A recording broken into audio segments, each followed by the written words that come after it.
साखर कारखाने संकटात. FRPतील वाढीमुळे साखरेसह इथेनॉलचं गणित बिघडणार. युसुफ पठाण, प्रतिनिधी, मालेगाव, नाशिक. केंद्र सरकारने ऊसाच्या रास्त व किफायतशीर किमतीत प्रति क्विंटल 10 रुपयांची वाढ करून ते 365 रुपये केली आहे. त्यामुळे ऊस उत्पादकांना फायदा होणार आहे. मात्र याच वेळी साखर आणि इथेनॉलचा कच्चा माल महागणार असून उत्पादन खर्चात वाढ होणार आहे. त्यामुळे केंद्र सरकारने साखरेची किमान विक्री किंमत MSP आणि इथेनॉलची खरेदी किंमत वाढवावी अशी मागणी Indian sugar and bioenergy manufacturers असोसिएशनने केली आहे. सरकारने घेतलेल्या निर्णयाचा साखर उद्योगावर होणारा परिणामही पाहायला हवा. ऊसाच्या FRPमध्ये वाढ झाल्याने साखर आणि इथेनॉल निर्मितीसाठीचा कच्चा माल महागणार आहे. त्यामुळे साखर कारखान्यांच्या उत्पादन खर्चात वाढ होणार आहे. साखरेची किमान विक्री किंमत आणि इथेनॉलची खरेदी किंमत सरकारने वाढवल्यास कारखाने या अतिरिक्त खर्चाचा बोजा सहन करू शकतात. अन्यथा कारखान्यांवर आर्थिक ताण येऊ शकतो.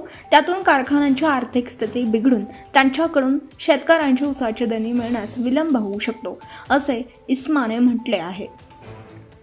सरकारने साखर कारखान्यांना इथेनॉल निर्मिती प्रकल्प उभारण्यासाठी प्रोत्साहन दिलं.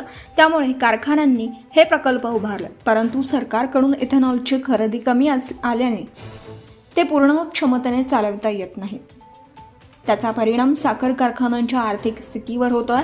साखर आणि इथेनॉलच्या किमतीत वाढ करण्याची आवश्यकता असून इथेनॉलचा खरेदी कोटा सरकारने वाढवून देण्याची गरज आहे.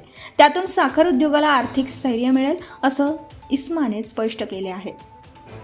केंद्र सरकारने ऊसाच्या FRPत वाढ करण्याचा निर्णय घेतला असून त्याचे स्वागत इस्माने केले आहे. इस्माने म्हटलं आहे की सरकारच्या या निर्णयाचा फायदा ऊस उत्पादकांना होणार आहे.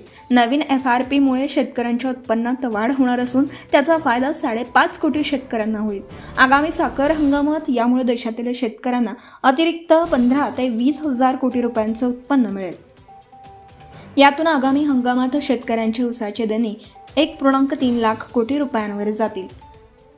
आंतरराष्ट्रीय पातळीवर भूराजकीय तणावामुळे खनिज तेलाच्या किमतीत वाढ झाली आहे.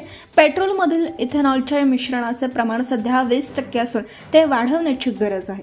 देशातील इथेनॉल उत्पादन क्षमता जास्त असून मागणी कमी आहे.